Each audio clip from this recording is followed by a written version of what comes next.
Hey girl, hey, welcome back to my channel. It's your girl Misha. Thank you guys for joining me yet again for another review. We are back with a brand new review for Married at First Sight, Season 17, Episode 17. If you are new here, then welcome. I give lighthearted reviews with a little bit of laughter and a little bit of shade and a whole lot of detail. If you're back for a second or third time, then welcome back.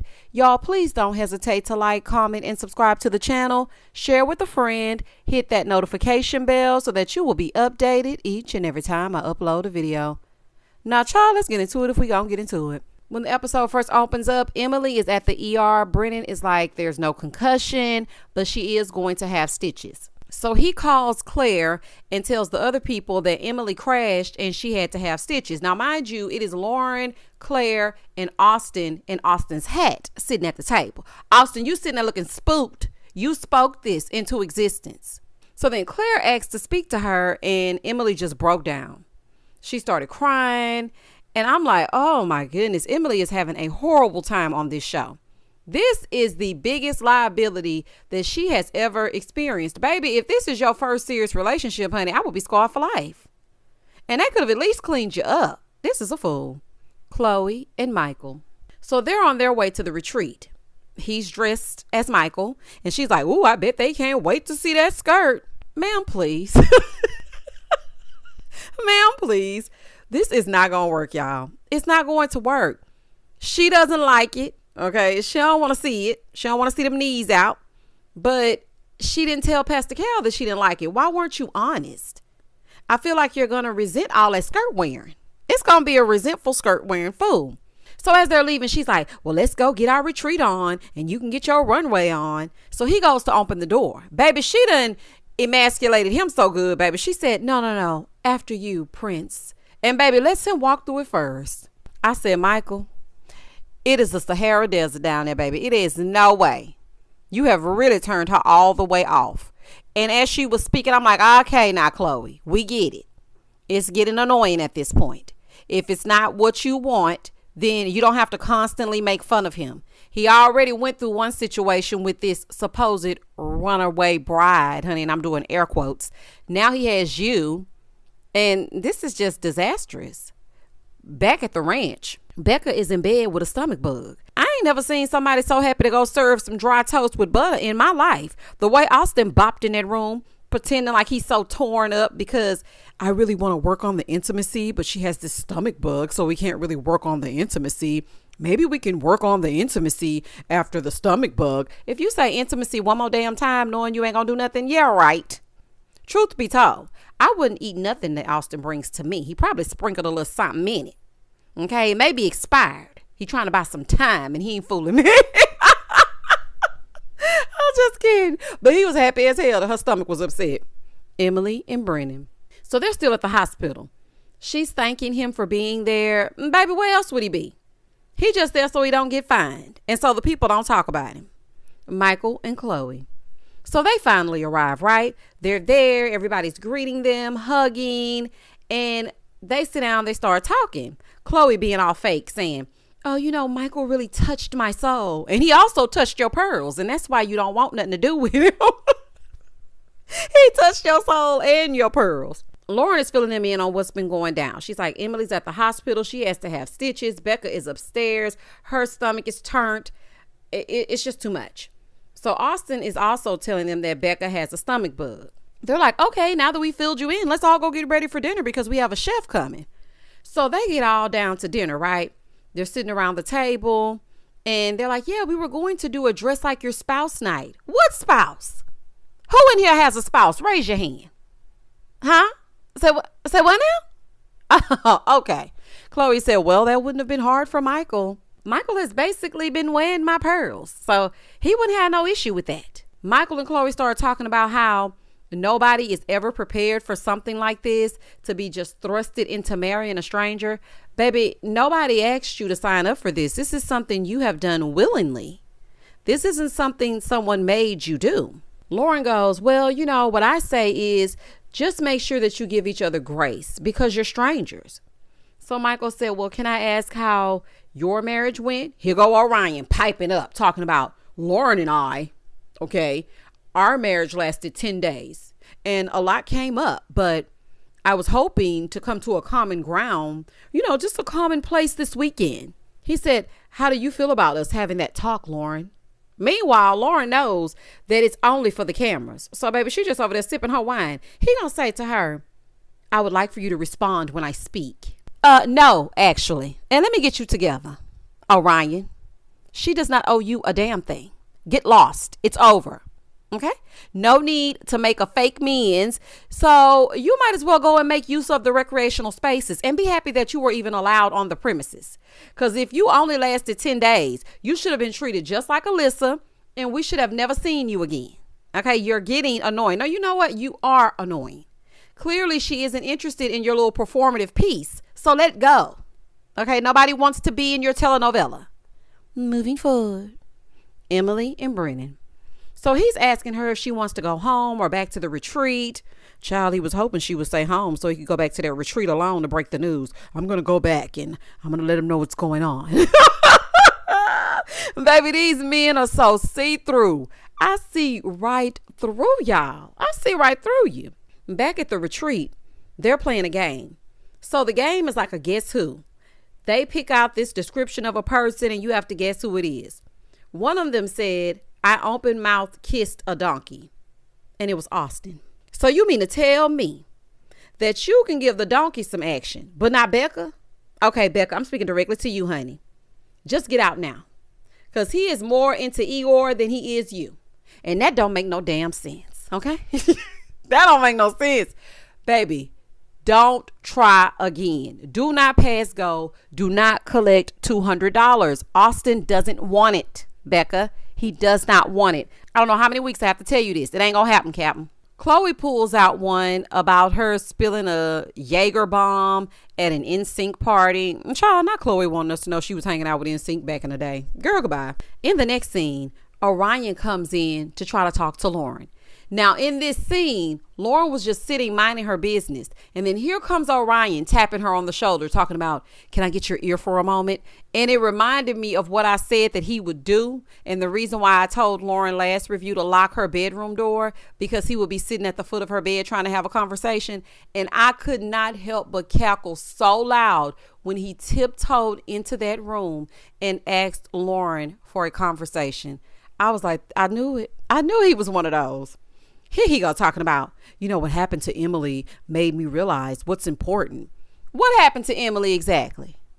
Huh? Orion, please shut up. Just shut up. So here he comes trying to talk to Lauren, telling her, he wants to build a bridge. Yeah, please build a bridge and get over it. Build one and get over it. So Lauren tells him, no, sir. You want to be a partnership in divorce, but not in marriage? Like, you didn't even give me a say in the divorce. You just want it to be done. And I feel like you only want to talk in front of the group and it's giving fake. Lauren, I'm so happy about your speech. I really am. I'm so proud of you speaking your speech the way that you are. But what are these tears for? Are they out of frustration? I'm not understanding them at this point.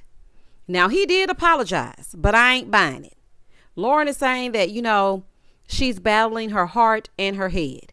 I do not know what kind of impression Orion made on her, but it ain't giving nothing for me. The short time that the two of you were sleeping in the same room, I don't understand the attachment. So then he says to her, well, maybe, later on we could try to figure things out and maybe be friends. Maybe we could talk. Lauren tells him, what? I just don't know about that. Like, I feel like I've reached my breaking point. The one that you reached in the marriage, I've reached mine now. I mean, I guess Lauren is just a sweetheart because I wouldn't have even granted him a conversation because what do you have to say really? Huh? What? What do you have to say? I'm not looking for friends. In the illustrious words of Drake, no new friends. Like, what do you have to say to me? Over on the other side, Emily finally gets back to the retreat. Hey, girl. Oh, poor baby. The way that Austin is looking at her head. Austin. Stop staring at her like that. She starts telling them, the story of how she hit the tree. And she thought that it was her nose at first that was bleeding, but she realized nothing was coming from her face and it was actually coming from her head. And in all seriousness, they really need to be more careful because this could have ended in fatality. Now, all jokes aside, I am happy that Emily is good, but this is scary. And it should be a cautionary tale to them on this show. Certain things you shouldn't do. Now, I'm sure they signed waivers and all kinds of things, but she really could have been taken up out of here. And you really need to be resting Emily instead of sitting up talking to these people. Poor Emily. That poor baby looks so out of sorts. I said, that is terrifying. While Emily is making her way to her room, Becca is still stuck in bed. Of course, Austin is taking full advantage of sleeping in that separate bedroom. So the men and the women, they separate to hang out. Emily is up walking around. It's the next morning. The guys are playing Texas Hold'em. Emily is really blessed to be here. She really is. Chloe is telling the ladies how great Michael is and how, he's always there for her. He's a great communicator. Meanwhile, Michael is telling them about how he's trying to wear her earrings. Brennan goes, that's a joke, right? Michael said, actually, no. The way I hollered, because nobody knew what to say. Now, Orion probably was like, no, it's cool, bro. Don't even worry about it. Lauren and I. Don't even, boy, just because you wore Lauren's bonnet does not mean that you and Michael can relate to each other. We don't give a damn, okay? We don't give a damn. I can just hear Orion now. Well, Lauren and I, we were bonnet buddies before all of this went down. That has nothing to do with him wearing that girl's pearls. Nothing. The pearls are for the girls. Moving forward. Over on the other side, Chloe is telling them that she doesn't have the attraction to those pearls and those skirts. It's just not getting her motor running. Back with the men, Orion asked if Brennan is changed because of the accident. Like, did things change between the two of you? He said that it really has, and they're both trying now. Emily is crying with the women and saying that Brennan was really there for her and he put things to the side, and it really put things into perspective as far as their relationship is concerned. Then they pan over to Becca. Becca can finally keep down some toast. Austin, she's up walking around. Nurse, she's out again. Nurse, she's out again. Austin, you better lock yourself in that spare bedroom, honey, because she ready. Then the group goes out and does a yoga class, right? They do this yoga class with Leslie.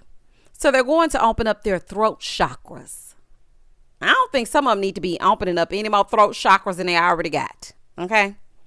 The throat chakras are the issue right now. Okay? Especially Orion. He don't need with his throat chakra. He talks enough for the whole group. So they begin their yoga.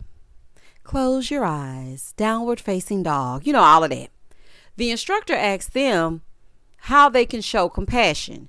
Brennan said by being empathetic. And then he brought up what happened with Emily. Lauren said by giving it to yourself first, and then you'll be able to extend grace to another person. As soon as Orion started talking, I rolled my eyes. I said, oh my gosh, honey, I don't even think I was this annoyed by Alyssa. I think it's because he's so fake. He's the opposite end of the spectrum. Alyssa was so rude, so crass, and so blunt, and so ignorant in her ways. She pissed me off. But Orion is Alyssa, but he's trying to be the sweet version. And it's really ticking me off because I know that's not who you are. Like, let's just be for real. I'm listening to him, but I feel like I need to take a few more sessions to learn about it because I can't do it right now. I need to take a few more sessions with Leslie, honey, because I don't give a damn. Moving forward. Now, I do feel like this would have really been good if there were some solid couples. But since we have nothing, then it's giving nothing. And Orion, stop name dropping Lauren. Drop her name just like you dropped her off before y'all left that honeymoon. So Becca is finally up, right? Talking with Austin. And Austin is telling her that he, is sad that she missed last night. Honey, I couldn't tell the way you were tearing up that steak. He tells her that he's wanting to enjoy the rest of the day together and see if they can get back into that headspace when they were trying to, work on their intimacy. Austin, drop it. Okay, drop it and stop it because it's a lie. Over on the other side, for whatever reason, Lauren is having a one-on-one conversation with Orion. Lauren, please do not piss me off. These two love to get together and talk haiku to each other. Leave each other alone. Now, she did get me back on her side by telling him that she doesn't see the need in being friends. She wants genuine friendship, and that's not what he gives. And 3 weeks ago, it might have been cool, but not now. Now, after all of that, this man says, so do you want me to like call you and check in about a week or so?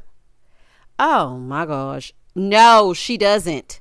Lauren hit him with that transference of energy, and now he's begging for a conversation. You didn't want to have anything to do with her, so keep it that way. Lauren basically said, I'll have my people call your people. And she ain't got no people, so ain't nobody gonna call him. Leave that lady alone. Please leave her alone. In the next scene, the group gets together to do an obstacle course. There have been enough obstacles throughout this thing. We may need to bypass this activity, but here we are. Of course, Orion let Claire last longer than him. Michael was a beast. Do you hear me? He was a beast. I said, Chloe. That skirt didn't stop nothing. It's giving all man. Do you hear me? All man. So they had to go up this wall, right? Austin, Brennan, Claire, ding, ding, ding, ding, ding. And of course, Michael just flew up the wall. Listen, these men are about as athletic as my grandmother. It ain't happening. Once again, Michael made it up to the highest one. And I was just like, oh, Michael, that's hot. Honey, shout out to Paris. Okay, that's hot. Michael put those arms to great use. He has great arms. Y'all see him? Because I noticed him. I said, okay, Michael with the great arms. So after that, they sit down to repeat the same things that we've heard 1,000 times. Everybody just hush. Y'all have nothing new to add or offer ever. Everybody's talking in circles. It's giving Groundhog's Day. Brennan and Emily feel like because of her stitches and the trip to the ER that they are on the right track. Now, me personally, I think that Brennan is saying that now, the same thing he did on the honeymoon. But as soon as they get back to that shared apartment, he is not going to like Emily again. It's going to be the same old, same old. I'm not falling for it. I'm just not falling for it. So it's the end of the day. Michael is soaking in the tub. And after underestimating his manhood, Chloe comes in to talk to him because he did a little something today. He did a little something to her today. So they start talking about how they're liking the retreat so far. And Chloe was saying that she cannot believe that basically nobody is together. But the reason why her and Michael may last is because their communication is much better than the other couples. Chloe should have hopped in that tub with Michael. I said, girl, not you sitting on the side of the tub, girl. Get in. Honey, tell him to scoot over. Excuse the cameras. Child, this is a fool. Becca and Austin. So Becca and Austin are in their favorite place on a couch under the covers doing nothing but talking. Becca is telling him the first night that they were there was very disappointing. And he was talking to her about intimacy, but he wasn't giving it up. So she starts crying because she's waiting, and there was anticipation building up to the retreat, and she does not like to have to beg to be wanted. So here we go. Austin is talking in circles. Austin, you know that she wants action. No more words. Okay? No more words. Becca, there is no reason you have to throw yourself at your husband. If you do, he's just not that into you. She said it's always a promise, and then she gets nothing. Austin is full of talk. Until he can be honest with Becca and himself, there is nothing left to say. It's a waste of time. Now, I feel bad for Becca, but it just isn't there. And I don't know how many times somebody has to tell you they don't want you. So now it's time to leave the retreat. Austin are silently packing, not saying much to each other. So Austin's like, do you want to talk? Talk about what? What exactly do y'all need to talk about? How many more excuses do you have under that hat, Austin? How many more? Huh? I'm just curious. Becca, he's not sexually attracted to you. He's just hanging out. Okay? Now, I don't know how many times and how many ways we have to say it or different languages. I don't know. And I feel like Becca is always being so understanding because, Becca, you're holding out hope and he's just holding out. You are acting just like Claire and Ryan season 12, and we see how that ended. It's only so many pecks you can give each other. Either get down on it or not. Moving forward. Over on the other side, Emily is now so optimistic that her and Brennan are going to somehow be a great couple now. Baby, this entire cast is delusional. Cam is still in hiding. Emily is in pain after ATV riding. Orion is lying. Lauren is crying. Becca is trying. And Austin is denying Becca of his loving. Poor Michael is proving he's the man. And Chloe is doing all she can to forget her pearls on Michael's neck. Baby, it's a fool. This is just a fool. Y'all like my poem? Honey, I'm a poet and didn't even know it, honey. The poem was more entertaining than the entire season. Y'all know it's true. Moving forward, Becca and Austin. Now, after the weekend that they've had, they stopped to see wolves because Austin felt bad about how the retreat went. So he wanted to make up for the intimacy. Austin, this is not a makeup. Nobody wants to pet no damn wolves. She wants you to take her clothes off like you're a werewolf. Okay, she wants you to howl at the moon as y'all get into it. Austin, you continue to get it wrong. Now, if I were Becca, I would cuss you smooth out. But that's just me. Baby, but that's just me. Of course, Becca thought this wolf field trip was good enough. So you going to look at wolves. That will suffice. Who came up with this? Ciao, goodbye, and good night. And that was the end of the episode. This was the weirdest. I don't even know what's going on. I really don't.